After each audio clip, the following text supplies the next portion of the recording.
We were never the same, and yet for decades the world kept putting us side by side, as if French cinema could only exist through some made-up rivalry. Today, with the death of Brigitte Bardot, that comparison finally ends, and what's left isn't a media fight, but an old, personal, almost awkward silence. In her final hours, Brigitte wasn't the woman the world pictured. She wasn't the bold tease or the scandal or the sex symbol that defined an era. She was an older woman, tired, surrounded by what she chose when she stepped away from the spotlight. The quiet, the animals, the distance. And me, who knew her from the inside, I know that ending wasn't a loss. It was staying true to herself. The news of her death didn't come with photos. There was no final public moment, or a goodbye planned for history. Why would someone who lived under the harshest lights of fame choose to slip away without anyone watching? What really happens in the last hours of a woman who refused to keep playing a role for everyone else? Brigitte spent her whole life fighting against an invisible cage, one built by desire, public opinion, and other people's morals around her. Her quiet, private death wasn't an accident. It was the final act of freedom for someone who never wanted to be owned by the world. And this story should be told from that place, not from the myth, but from real memory. Because Brigitte Bardot's last hours don't just explain her death, they explain her entire life. When the news went public, the reaction was quick and, at the same time, oddly predictable.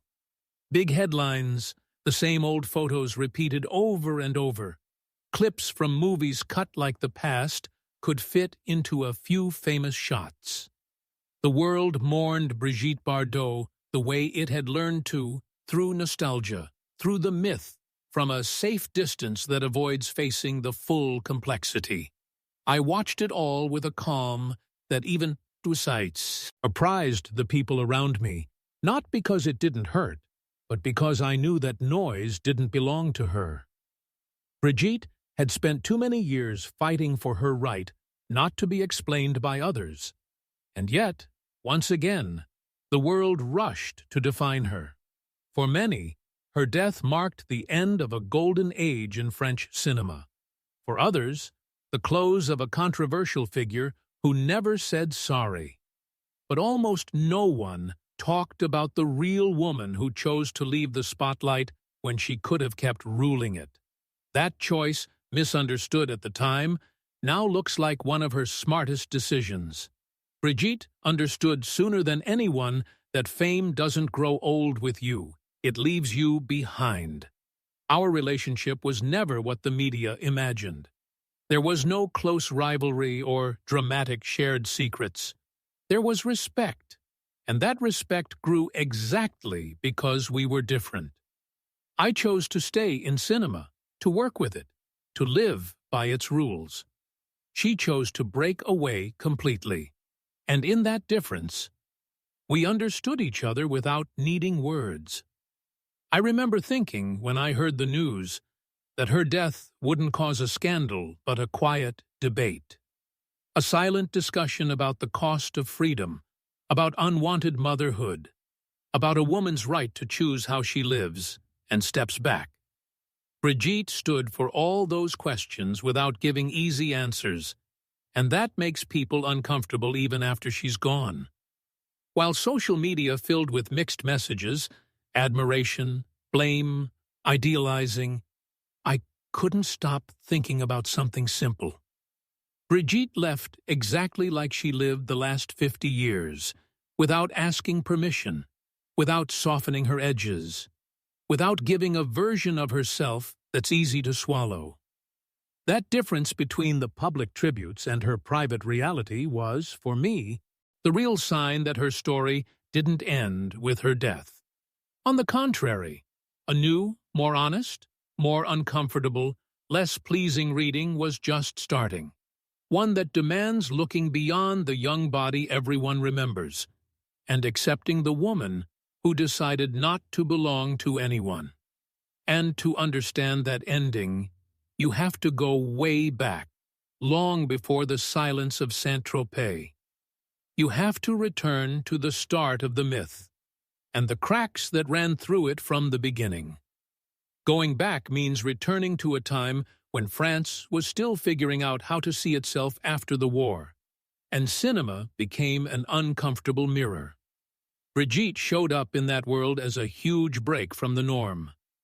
She wasn't just a young, beautiful actress.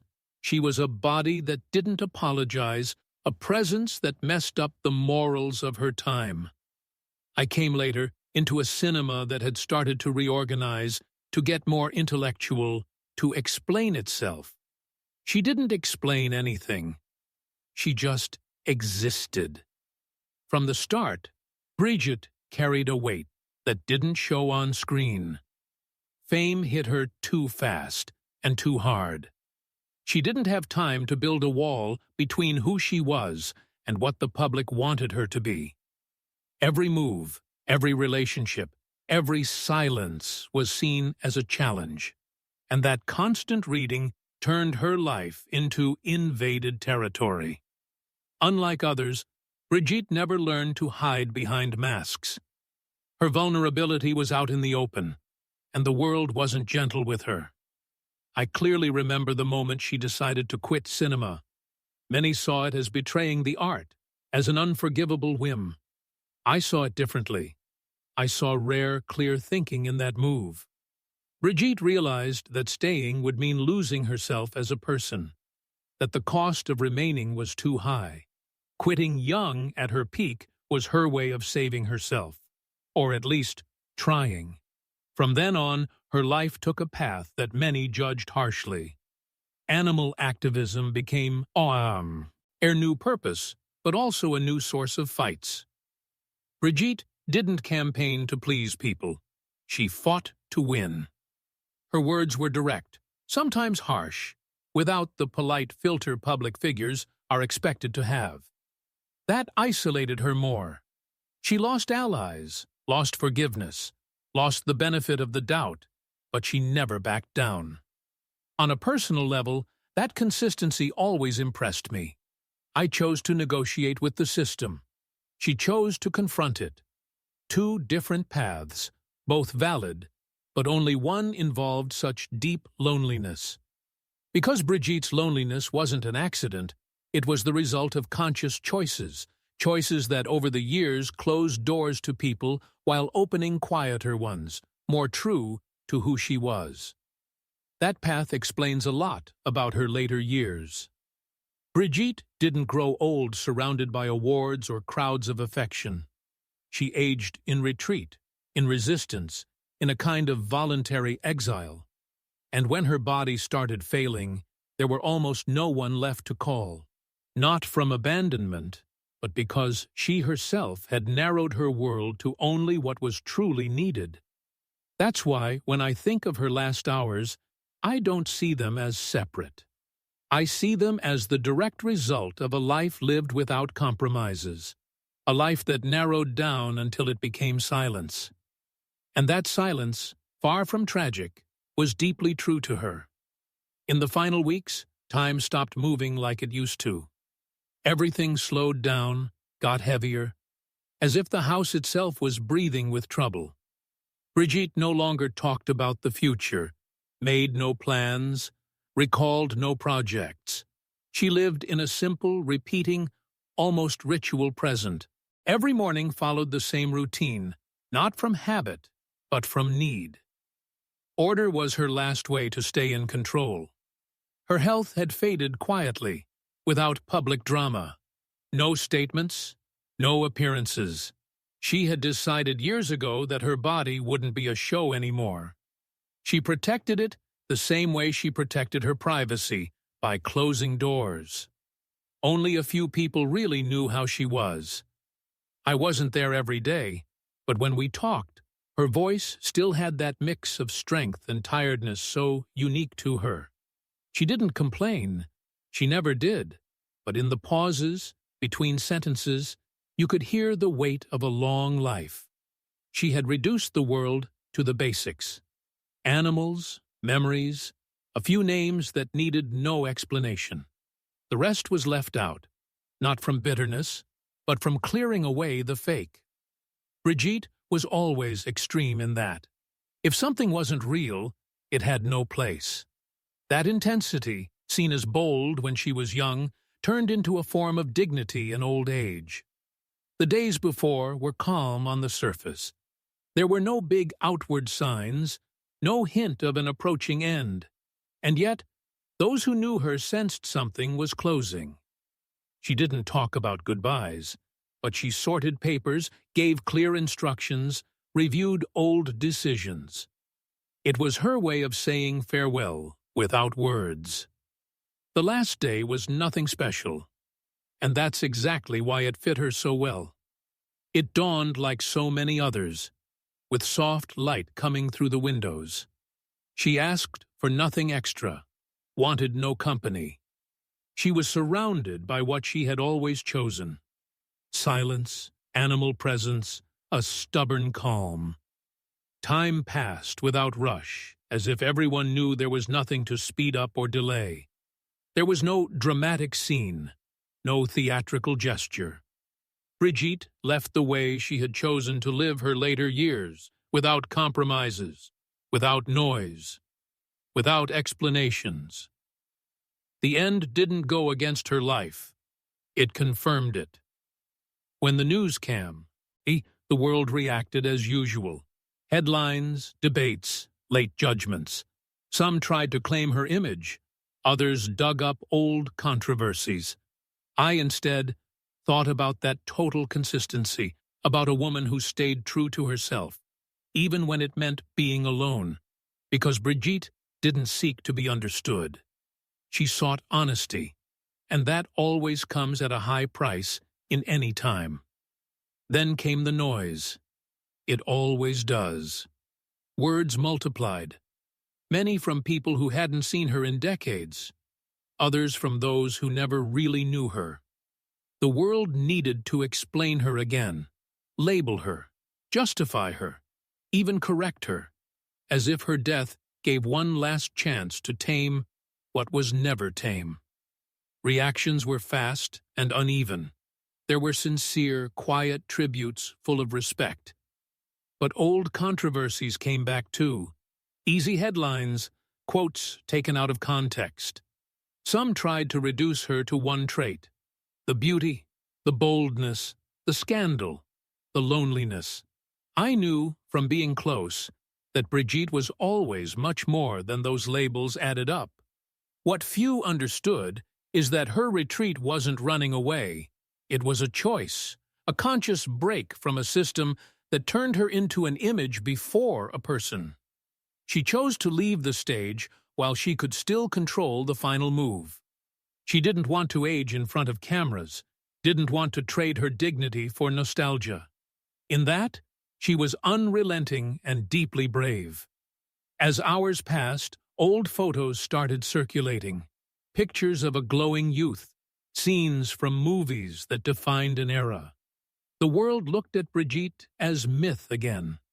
But I thought about the woman who learned to live far from all that, who traded applause for steady work, glamour for the quiet stubbornness of a cause.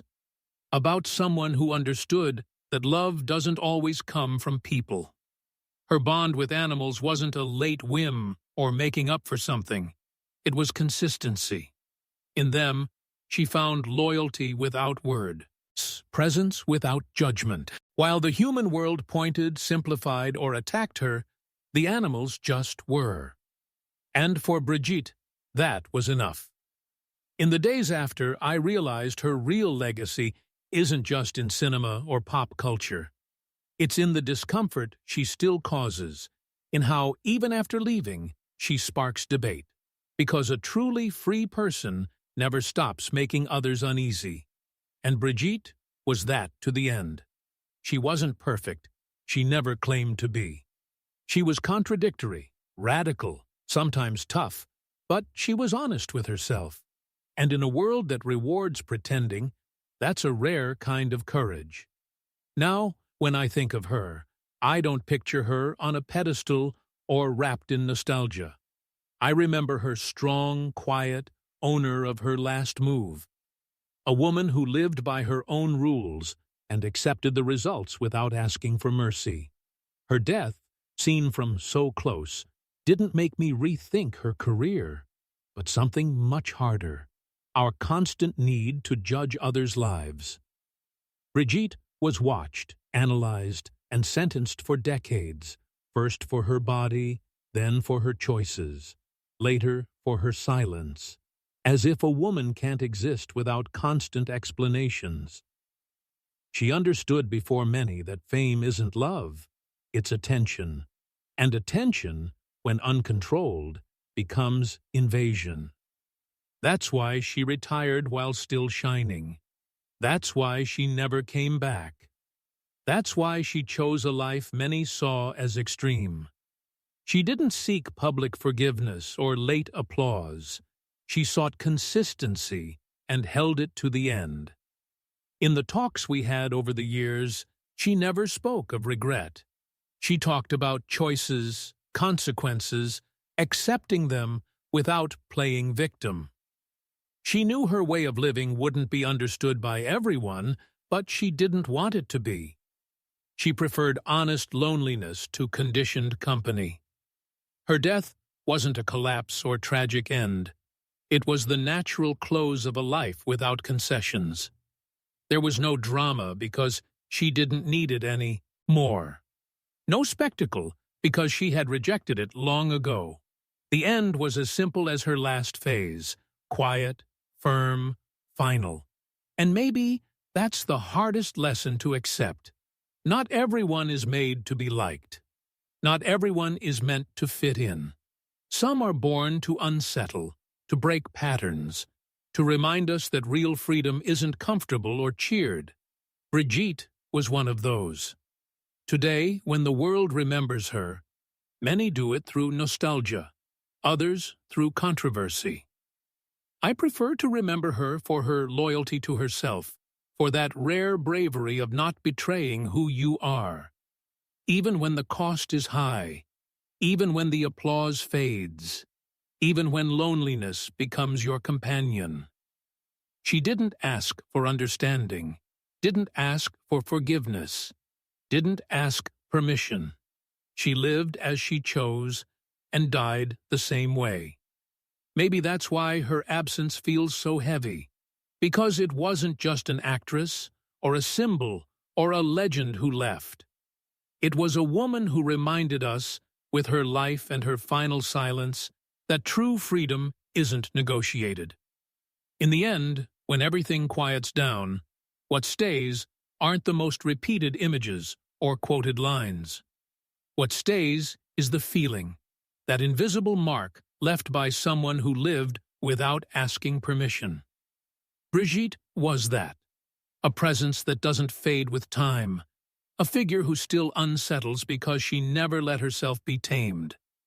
Her legacy isn't a moral lesson or a model to copy. It's an open question. How much are we willing to give up to be accepted? How much of ourselves are we ready to lose to fit in?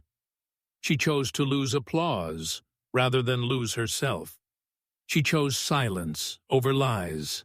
She chose consistency over comfort. Today, when the world says her name again, maybe we don't need to fully understand her. Maybe it's enough to respect that she stayed true to her own truth until the last day, that she didn't ask for mercy, didn't give excuses, didn't rewrite her story to make it nicer. Brigitte wasn't a tragic end or a loud farewell. She was an exact close, like a door shutting softly but firmly. And behind that door is a whole life with lights and shadows accepted without regret. Sometimes, truly free people don't leave comfort. They leave unease, silence, a question that echoes long after the voice is gone. And maybe that's her final gesture, not of an actress leaving, but of a woman who stays, exactly because she never fully belonged.